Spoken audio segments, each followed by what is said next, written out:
पुलवामा शहीदों की वीरांगनाओं का धरना जारी।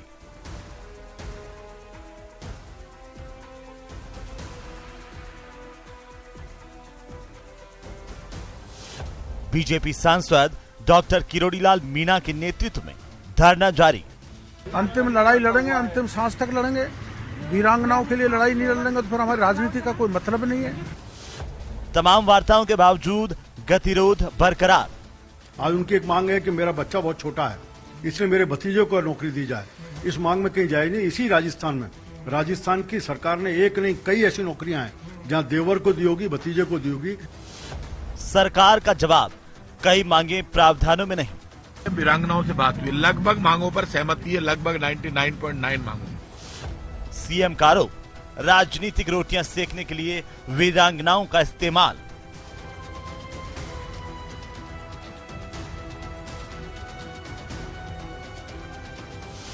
क्या सियासी फायदे के लिए हो रहा है वीरांगनाओं का इस्तेमाल? सैकड़ों बार प्रावधानों के विपरीत जब आंदोलन के अंदर लोग पटरियों पर बैठे या दूसरे आंदोलन हुए तो मांगे मानी गई थी। अगर ये परंपरा ये नियम बने हुए थे तो फिर अपने मंत्रियों को समझा के भेजते कि वो घोषणाएं नहीं करें।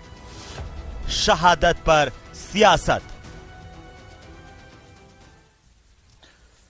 नमस्कार, प्राइम डिबेट में आप सभी का स्वागत। मैं हूं आपके साथ हेमंत कुमार। जम्मू कश्मीर के पुलवामा में 2019 के आतंकी हमले में शहीद हुए 3 सीआरपीएफ के जवानों की वीरांगनाओं का राजधानी में पिछले कई दिनों से भाजपा सांसद डॉक्टर किरोड़ीलाल मीणा के नेतृत्व में धरना चल रहा है। यहां पर सरकार के तमाम प्रयासों के बावजूद भी मामला जस का तस बना हुआ है। वीरांगनाएं धरने पर हैं। मंगलवार को 20 आपको बता दें कि इस दौरान लगातार बातचीत को लेकर के सरकार की तरफ से 2 कैबिनेट मंत्री और आला अधिकारी धरना स्थल पर पहुंचे थे। वीरांगनाओं से उन्होंने बात की थी, लेकिन कोई सहमति नहीं बन पाई, कोई नतीजा नहीं निकल पाया। तो इसके बाद धरने पर बैठी वीरांगनाओं से मुलाकात करने के लिए बीजेपी के उपनेता प्रतिपक्ष राजेंद्र राठौड़, पूर्व मंत्री अरुण चतुर्वेदी, विधायक अशोक लावटी, रामलाल शर्मा भी पहुंचे, जिन्होंने बाद में राज्यपाल को इस पूरे मामले को लेकर ज्ञापन दिया और राज्यपाल ने मुख्यमंत्री को एक पत्र लिखा। इससे पहले वीरांगनाओं की मांगों को लेकर मुख्यमंत्री अशोक गहलोत ने ट्वीट करते हुए अपनी बात रखी थी और यह कहा कि बीजेपी के कुछ नेता अपनी राजनीतिक रोटियां सेकने के लिए वीरांगनाओं का इस्तेमाल कर शहीदों का अपमान कर रहे हैं। अब सवाल इस बात को लेकर के कि आखिरकार शहादत पर सियासत कौन कर रहा है, इसी को लेकर करेंगे आज चर्चा। लेकिन उससे पहले आज के सवालों पर एक नजर डालते हैं। आज के महत्वपूर्ण सवालों में नंबर 1 कि आखिरकार वीरांगनाओं के नाम पर क्या सियासत काम पर है। सवाल नंबर 2, नियमों में कई मांगे नहीं है, सरकार कर रही है, तो फिर आखिर सियासत कौन कर रहा है।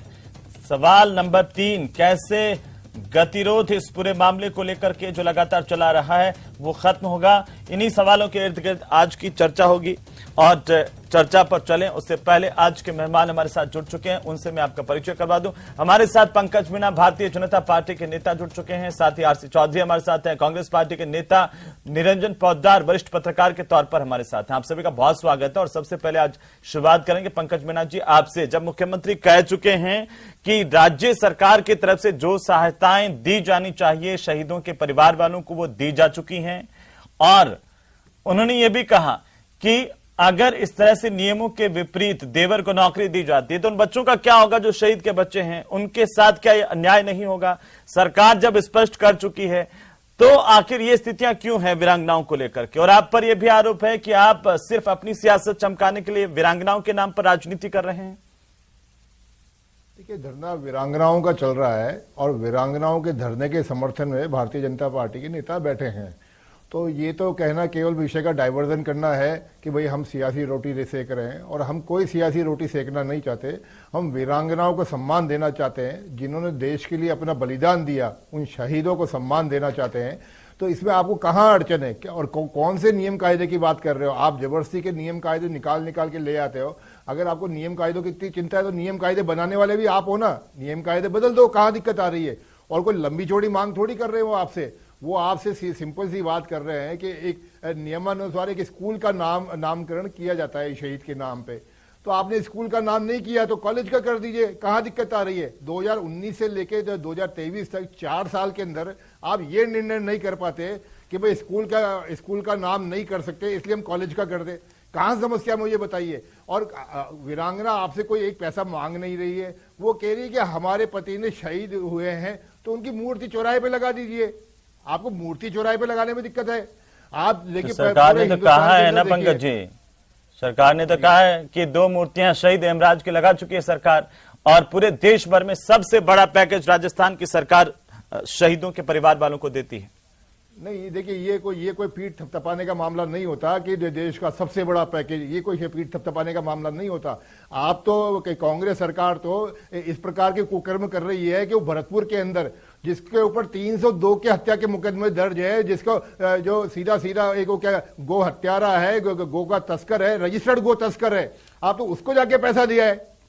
अगर आपको उसको पैसा देना वाजिब लगता है, उसके लिए मुख्यमंत्री मिलने चले गए वहां पे, आप ये देखिए। और यहाँ जयपुर में उनके घर से 50 मीटर दूर शहीदों की वीरांगना बैठी है, आप वीरांगनाओं से मिलना नहीं चाहते। राज्य सरकार ने देखिए बयान भी जारी किया, मुख्यमंत्री ने ये कहा कि शहीदों के बच्चों का हक मारकर किसी अन्य रिश्तेदार को नौकरी देना कैसे उचित ठहराया जा सकता है। उन्होंने ये लिखा ट्विटर पर कि जब शहीद के बच्चे बालिग होंगे तब आखिर उन बच्चों का क्या होगा, वो किससे हक मांगेंगे अपना, इसको आप उचित ठहराते हैं क्या पंकज जी? आप बताइए। हेमंत जी बिल्कुल ये उचित है। हमारा राजस्थान एक सांस्कृतिक प्रदेश है, यहाँ पे आज भी गांवों के अंदर संयुक्त परिवार प्रथा है। गांव के अंदर परिवार के अंदर जब एक कमाने वाला होता है तो वो अपने सारे रिश्तेदारों नातेदारों का सबका पेट भरने का लालन पोषण का काम करता है। और जब वीरांगना स्वयं कह रही है कि मेरे देवर को नौकरी दे दी जाए, तो फिर सरकार को अड़चन क्या, फिर कौन सा नियम अड़ता है, मुझे ये बताइए। और वो वीरांगना साफ कह रही है कि मेरा बच्चा 5 साल का है, भी वो 18 साल का होगा, जब तक मेरे को 13 साल लगेंगे, 13 साल तक मैं पेट कैसे भरूंगी। आप वीरांगना की सुनिए। मैं आपको ये कह रहा हूं कि आप भरतपुर हत्यारों से मिलने जा सकते हैं, परंतु पंकज जी आपने वाजिब सवाल उठाया, उसका जवाब मैं ले लूंगा पंकज जी, लेकिन क्या सिर्फ बीजेपी अपनी राजनीति चमकाने के लिए वीरांगनाओं का सहारा ले रही है? क्योंकि मुख्यमंत्री कह रहे हैं कि ऐसी राजस्थान की परंपरा तो कम से कम नहीं है, और हमारा सबका दायित्व बनता है कि उच्चतम सम्मान वीरांगनाओं का हो, और वो सरकार ने किया है। सरकार की तरफ से 2 कैबिनेट मंत्री कल जाकर के मिलकर के आए हैं, तमाम अधिकारी मिलकर के आए हैं, फिर भी ये गतिरोध क्यों नहीं टूट रहा आपके हिसाब से, वजह क्या है? मैं हेमंत जी आपसे फिर आपके माध्यम से कांग्रेस के प्रवक्ता महोदय से पूछना चाहूंगा कि मुख्यमंत्री 50 मीटर दूर अपने घर से मिलने क्यों नहीं जा रहे, और जब उन्होंने अपने प्रतिनिधि के रूप में 2 मंत्रियों को भेजा और उन 2 मंत्रियों ने पूरे सहानुभूति पूर्वक कहा कि आपकी मांगे वाजिब है, तो उन मंत्रियों की बात क्यों नहीं मानी गई? और अगर मान लो मंत्रियों ने कहा और मंत्री की बात नहीं माननी थी, तो फिर आपने लिपापोती करने के लिए मंत्रियों को भेजा क्यों? क्या उन मंत्रियों की कोई ऐसी हैसियत नहीं है कि जो जनता वो वीरांगनाओं का आश्वासन दे के आए वो आश्वासन पूरा ना हो? ठीक है, आसिफ चौधरी जी, आखिरकार इतने दिनों से प्रदेश की राजधानी में वीरांगनाएं बैठी हुई हैं, क्या यह अनुचित नहीं है? आपको सिर्फ यह अनुचित लगता है कि वीरांगनाओं के नाम पर राजनीति हो रही है? और बीजेपी के सीधे आरोप है, जब वीरांगनाएं कह रही हैं तो सरकार को क्या दिक्कत है कि वो कह रही हैं कि मेरे देवर को नौकरी दे दीजिए? हेमंत जी, मैं कहना चाहूंगा राजस्थान वीरों की भूमि है, शहादत यहाँ के कण कण में है। आओ झुककर सलाम करें उनको, आओ झुककर सलाम करें उनको जिनके हिस्से में ये मुकाम आता है। खुश नसीब होता है वो खून जो देश के काम आता है। इस देश के शहीदों को हम सत सत नमन करते हैं। इस देश की शहादत देने वाला राष्ट्रीय तिरंगे के साथ में अपने आप को जब इस मातृभूमि की आगोट में समा लेता है, वो निश्चित रूप से परिवार के लिए दुखद पल हो, लेकिन राष्ट्र उसको गौरव से नमन करता है और राष्ट्र के हर व्यक्ति चाहता है कि वो पल मुझे मिले। ये इस हिंदुस्तान की माटी में भरा है।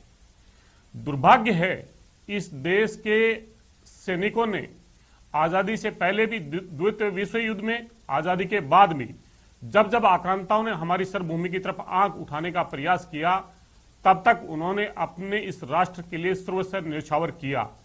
लेकिन दुर्भाग्य से जो भारतीय जनता पार्टी और केंद्र की सरकार कहती है कि देश में कभी आतंकी हमला नहीं हुआ, छोड़िए ना उस पर, सीधा उस पर आइए ना। इतना इस्तेमाल मत बांधिए चौधरी साहब, मेरी बात को वो ठीक है सर, लेकिन आइए ना, वीरांगना उनका क्या है जो इतने दिनों से धरने पर बैठे? बोलने नहीं देंगे? मैं बोलने दूंगा, आप जानते हैं ऐसा। देखिए चौधरी जी, आप जानते हैं कि क्यों रोक देते हैं? जो मैं बोलना, मैं एक समझ जो बोलना आप बोलिए ना, लेकिन आप आइए ना मुद्दे पर। क्यों रोक देते हैं? जी नहीं, मुद्दा नहीं है क्या ये? नहीं, टीवी का अपना एक समय होता है सर चौधरी साहब। नहीं, टीवी का समय होता है, लेकिन टीवी का भी अपना एक, मैं कह रहा हूं, मैं आप ये समय लूंगा। हाँ नहीं, आप पूरा समय लीजिए ना, लेकिन उस मुद्दे पर आइए। बोलिए, हेमंत जी मत बोलने दीजिए। हाँ बोलिए ना, आप बोल लीजिए।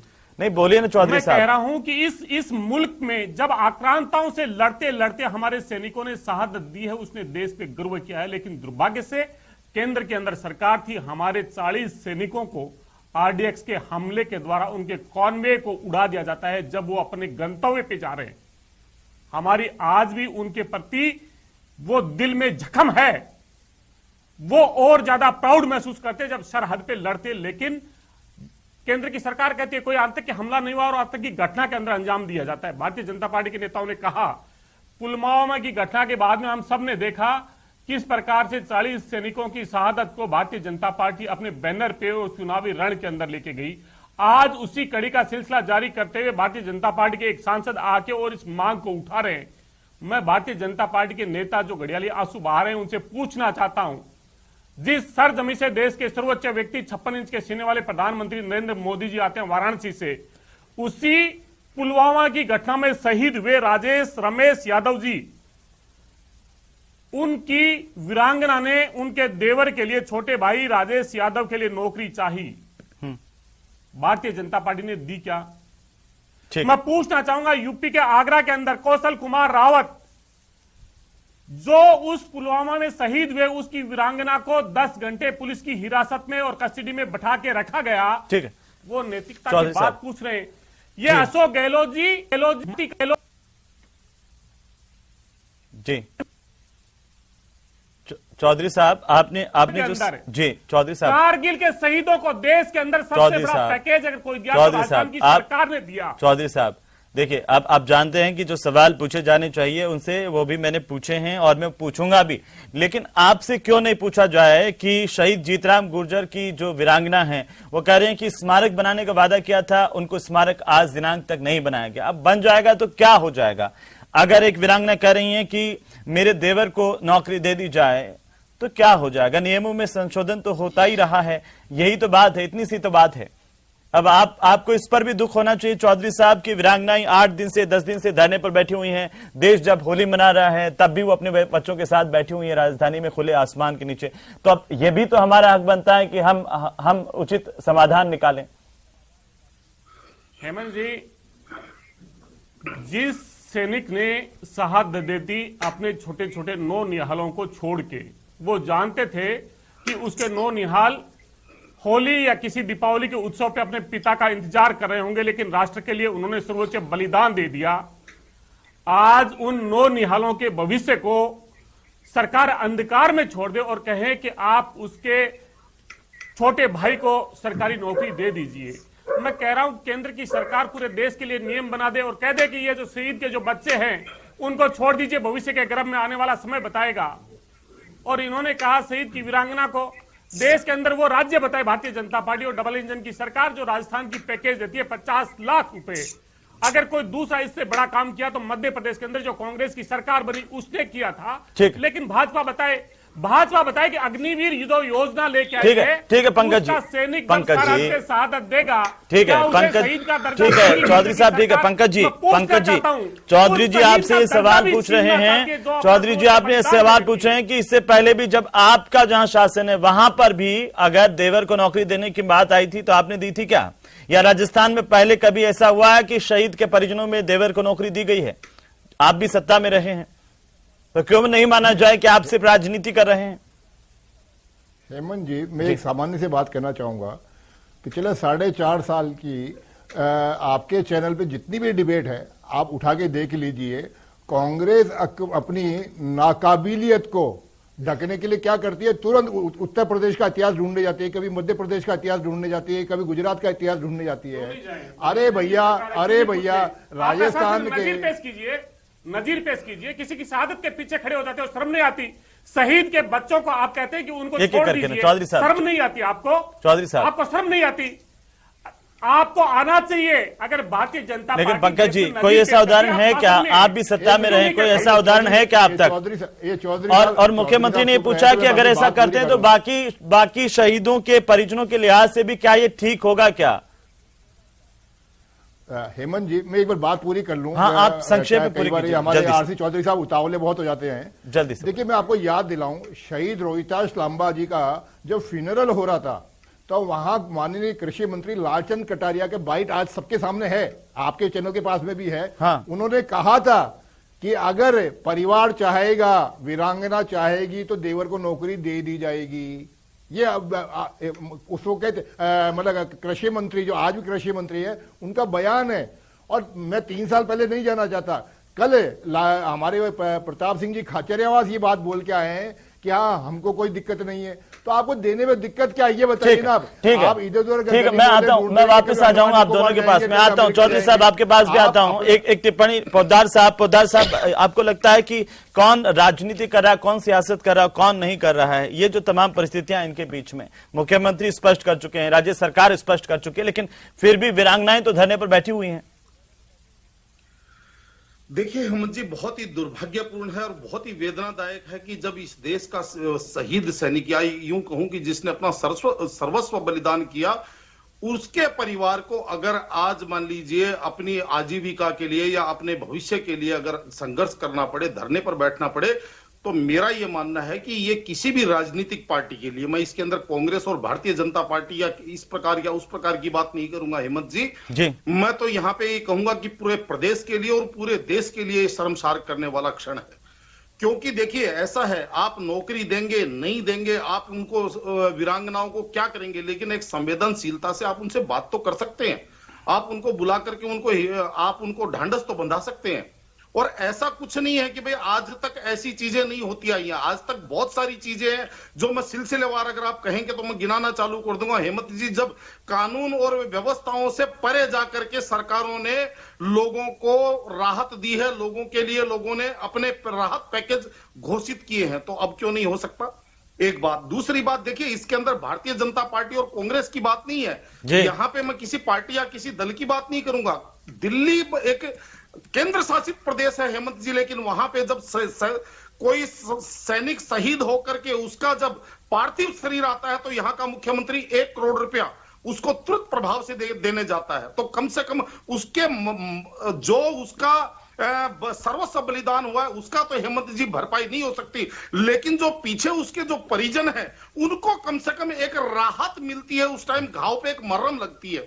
और यहां पे जिस तरीके से अब वीरांगनाएं खुद कह रही हैं कि भाई आप हमारे परिवार में, बहुत सारे परिवार ऐसे होते हैं हेमंत जी, विशेषकर हमारे राजस्थान की मैं बात करूं जहां पे अविभाजित परिवार होते हैं, जहां पे चाचा ताऊ सब मिलजुल करके रहते हैं, तो वहां पे अगर वीरांगनाएं ये कह रही हैं कि भाई आप उनके अंदर जमीनें भी जो है वो अविभाजित होती हैं, पुश्तैनी रूप से चलती आती हैं, तो मेरे हिसाब से यहां पे अगर सरकार इनकी बातों के ऊपर संवेदनशीलता से विचार करे तो इसमें कहीं कोई अतिशयोक्ति नहीं है।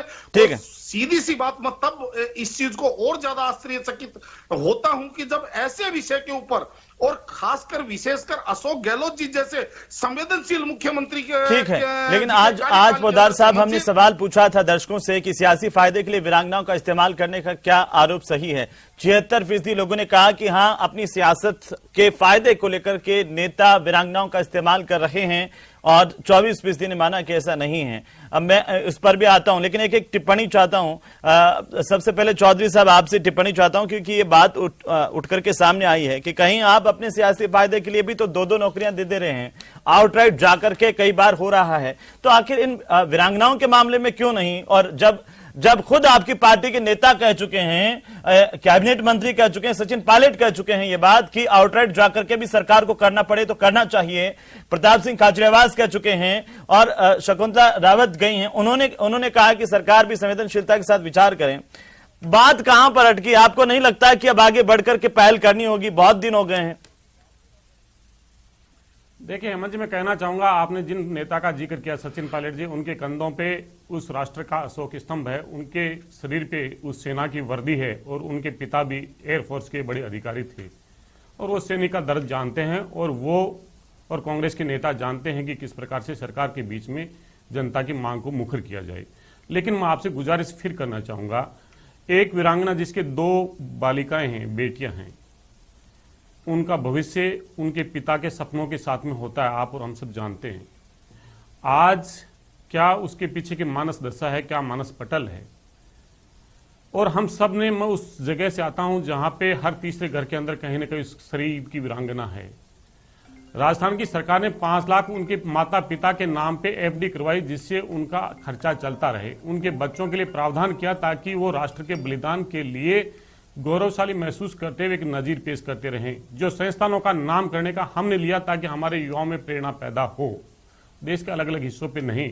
और पोदार साहब का भी मैं साधुवाद करना चाहूंगा, शहादत जो है उससे बड़ी कोई चीज नहीं हो सकती। लेकिन अब जो हमारी सरकार आ रही है वो तो सैनिकों को शहादत भी नहीं मानेगी, जो अग्निवीर योजना के अंदर जो आएंगे। अभी आपकी सरकार है, अगर आप ही के नेता कह रहे हैं कि आउटराइट जाके करना पड़े, सरकार बाकी जगहों पर भी आउटराइट जाकर अपने राजनीतिक फायदे के लिए करती ही है, इनके लिए भी कर दें। राजनीतिक फायदे के लिए नहीं, राजनीतिक फायदे के लिए वो लोग करते हैं जो शहादत को काम लेते हैं। हमारे लिए शहादत सर्वोच्च बलिदान है। क्राइम की घटनाओं पर भी 2-2 नौकरी आउटराइट जाकर के दी है इस प्रदेश ने, जैसा कभी नहीं हुआ। नहीं है, इसलिए राजनीति का हथियार इसको नहीं बनाना चाहिए। हमें अगर इनके सम्मान को देना है तो वो जांच सार्वजनिक पटल पे आनी चाहिए कि वो 300 किलो आरडीएक्स कहां पहुंचा था। मैं ये पूछना चाहता हूं कि इन सब के बीच में क्या वीरांगनाओं की बात मान्य नहीं रखती है चौधरी साहब, जब वीरांगनाएं कह रही हैं कि जिन्होंने हमारे साथ बदसलूकी की उनको सस्पेंड कीजिए, उन पर कार्रवाई कीजिए और हमारी मांगे लिखित में दे दीजिए, क्या आप मान रहे हैं? अगर हेमंत जी अगर आप ये कहें कि शहीद की वीरांगनाओं को विधानसभा के अंदर पहुंच जाएं और उनके पीछे राजनीतिक नेता खड़े हों जो इस तरह की सोच के व्यक्ति हों, जो किरोड़ी मीणा जी हैं, और आप कहें कि उनको रोकना नहीं चाहिए, तो आप इनसे भी पूछ लीजिए। मैं कह रहा हूं कि आगरा का जो थाना है, उस थाने का मैं जिक्र कर रहा हूं कि जिसके अंदर 10 घंटे उन्हें हिरासत में बैठाया गया। रकाबगंज थाना है हरि पर्वत के पास में, क्यों बैठाया उस वीरांगना को? पंकज जी जवाब दीजिए। मांग कर रही थी, पूछ लीजिए इनसे। पंकज जी जवाब जहां डबल इंजन की सरकार है, देश के प्रधानमंत्री स्वयं आते हैं। वाराणसी जवाब दीजिए। का जिक्र किया, वाराणसी का शहीद है जो जवाब दीजिए, पुलवामा के अंदर जो शहीद हो गया, उसकी पीड़ा अपने तेवर के लिए हो गया। चौधरी साहब जवाब देता हूं। दे पाए और ये बता दें कि चौधरी साहब थोड़ा तसल्ली करो, चौधरी साहब जवाब दे रहे, सुन लीजिए। चौधरी साहब थोड़ा पूछना चाहते हैं तसल्ली तो करो। आप रटाई 2-4 बातें लिख के लेके आए, उन्हीं को बोले जाओगे। थोड़ा सुनो सही, आपसे पूछेंगे नहीं। आपने सुनो डबल इंजन की सरकार, देश के सर्वोच्च प्रधान। चौधरी साहब मेरा निवेदन आपसे, चौधरी साहब समय नहीं है, मेरा निवेदन आपसे सुन लीजिए उनकी एक बार। आपने जो सवाल पूछा उन्हीं का जवाब मांग रहे हैं हम जी। हेमंत जी, कांग्रेस के राजकुमार की जब राजस्थान में यात्रा आई, उसी दौरान जयपुर में एक एलिवेटेड सड़क बन रही थी, कंप्लीट भी नहीं हुई थी।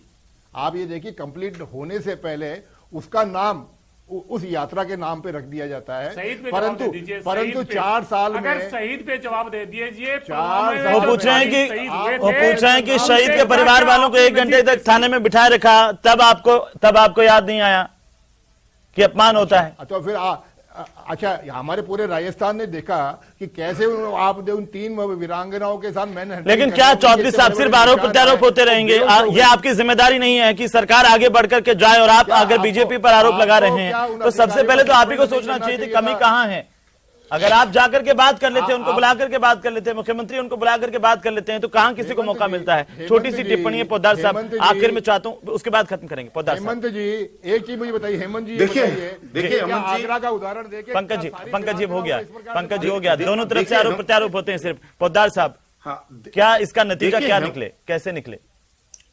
देखिए हेमंत जी, मेरा ये मानना है कि इस टाइम मुख्यमंत्री जी को बहुत संवेदनशीलता का परिचय देते हुए इनको बुलाकर इनसे वार्ता करनी चाहिए और इनके घावों पे मरहम लगानी चाहिए। और ऐसी कोई, मेरे हिसाब से ऐसी इतनी बड़ी कोई बात नहीं है कि मुख्यमंत्री जी इस चीज को संभाल ना पाए या इस चीज को मैनेज नहीं कर पाए। रही बात राजनीति की, हेमंत जी 10 सेकंड में एक बात और कहूंगा कि आज के तारीख में हमारे हिंदुस्तान के अंदर एक परंपरा सी बन गई है कि जब तक कोई मैटर टेलीविजन की खबर नहीं बनती है, जब तक टीवी डिबेट्स नहीं होती है या जिसके ऊपर राजनीति नहीं चलिए अब होती है, उम्मीद करते हैं कि उसके डिबेट ऊपर भी हो किसी को गई। न्याय नहीं मिल पाती है। अब जो है वीरांगनाओं की बात सुन ली जाए। देखिए आपस में बैठ करके, घर में कई बातें होती हैं लेकिन घर के मुखिया की जिम्मेदारी होती है कि बुला करके बात कर लें, आपस में बैठ करके तमाम चीजें सॉल्व हो जाएं। और वीरांगना भी चाहती है कि उनकी मांगे, कौन चाहता है कि सड़क पर बैठा रहे। उम्मीद करते हैं कि जल्द से जल्द इन वीरांगनाओं की बात सुनी जाएगी। बहुत शुक्रिया हमारे साथ चर्चा में शामिल होने के लिए। उम्मीद इसी बात को है प्रदेश को कि आखिरकार इन वीरांगनाओं की बातें सुनी जाएंगी और कोई सकारात्मक कदम सरकार उठाएगी। नमस्कार।